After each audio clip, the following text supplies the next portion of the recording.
George Orwell, who was the author of Animal Farm and the dystopian novel, of course, 1984, which was published in 1949. These were his best two works, but in fact, he was known for a considerable amount of material. In the 20 years that he wrote of material that he had published, he had such a diverse range of subjects, from politics to novels to essays. But it's essays that we are going to look at the moment. He wrote an enormous output of essays, ranging from wonderful subjects, from the very powerful essay of a hanging, shooting an elephant, How the Poor Die in Paris, which was taken from Down and Out in Paris and London, the quirky essays that he wrote, quite like making a good cup of tea, or what was the definition of a good pub. There were all sorts and there were essays that came from his books, like Hop Picking from A Clergyman's Daughter. These were standalone essays. There's another one, or two in fact, from The Road to Wigan Pier. One, of course, was the description of the tripe shop that he describes, which gives a fairly emotive subject of eating tripe. And also, of course, that very powerful little essay about the girl that he saw from the train, who was poking a stick up a foul drain.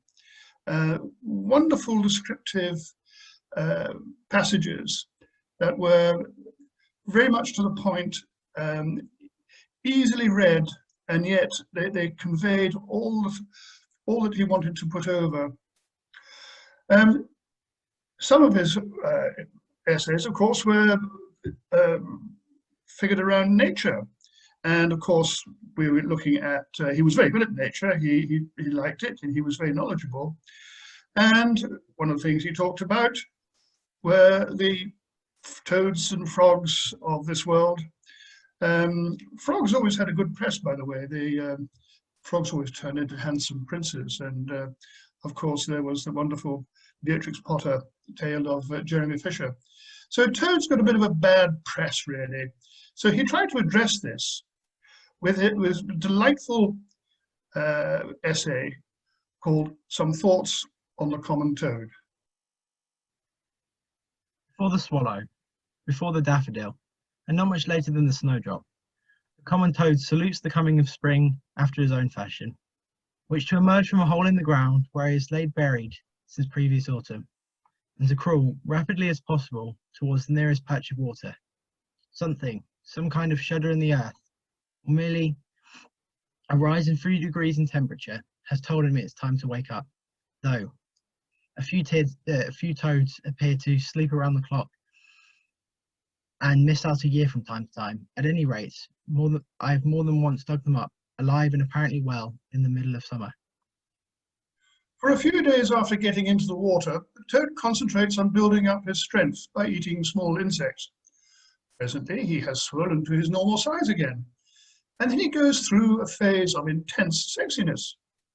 All he knows, at least if he's a male toad, is that he wants to get his arms around something. And if you offer him a stick or even your finger, he will cling to it with surprising strength and take a long time to discover that it is not a female toad. Frequently, one comes upon shapeless masses of 10 or 20 toads rolling over and over in the water, one clinging to another without distinction of sex. By degrees, however, they sort themselves out into couples, with the male duly sitting on the female's back. You can now distinguish the males from females, because they are smaller, darker, and sits on top, with his arms tightly clasped around the female's neck. After a day or two, the spawn is laid in long strings which wind themselves in and out of the reeds and soon become invisible.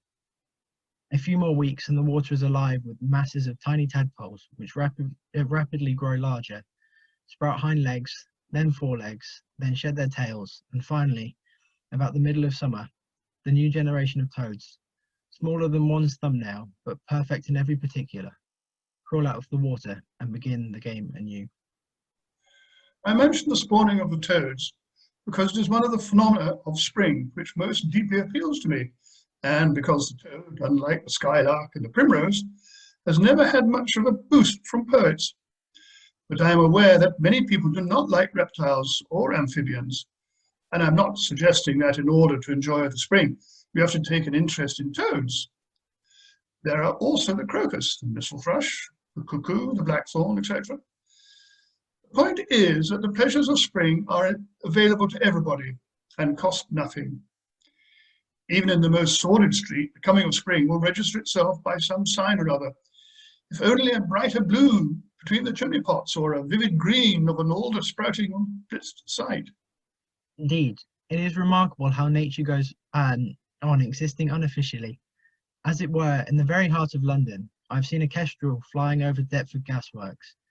I've heard a first-rate performance by a blackbird in the Euston Road.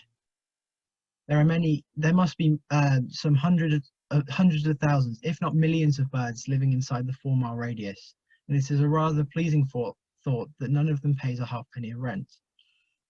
As for spring, not even the narrow and gloomy streets around the Bank of England are quite able to exclude it. It comes seeping in everywhere, like one of those new poison gases which pass through all filters. The spring is commonly referred to as a miracle, and during the past 5 or 6 years, this worn-out figure of speech has taken on a new lease of life. After the sort of winters we have had to endure recently, the spring does seem miraculous, because it has become gradually harder and harder to believe that it's actually going to happen. Every February since 1940, I have found myself thinking this time winter is going to be permanent. But Persephone, like the toads, always rises from the dead, and about the same moment. Suddenly, towards the end of March, the miracle happens, and the decaying slum in which I live is transfigured. Down in the square, the sooty privets are turned bright green. The leaves are thickening on the chestnut trees. The daffodils are out, the wallflowers are budding. The policeman's tunic looks positively a pleasant shade of blue. And the fishmonger greets his customers with a smile, and even the sparrows are quite a different colour, having felt the balminess of the air and nerved themselves to take a bath, their first since last September. It is wicked to take pleasure in spring and other seasonal changes.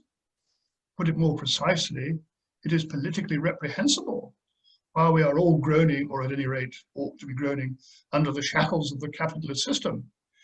Point out that life is frequently more worth living because of the blackbird's song, a yellow elm tree in October, or some other phenomenon which does not cost money and does not have to what the editors of the left-wing newspapers call a class angle.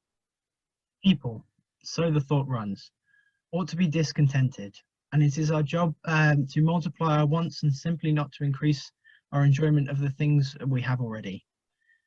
The other idea is that in this age of machines, and to dislike the machine, or even to want to limit its domination, is backwards looking, reactionary, and slightly ridiculous.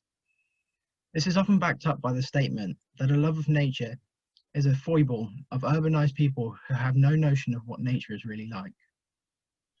Those who really have to deal with the soil, so it is argued, do not love the soil and do not take the faintest interest in birds or flowers, except from a strictly utilitarian point of view.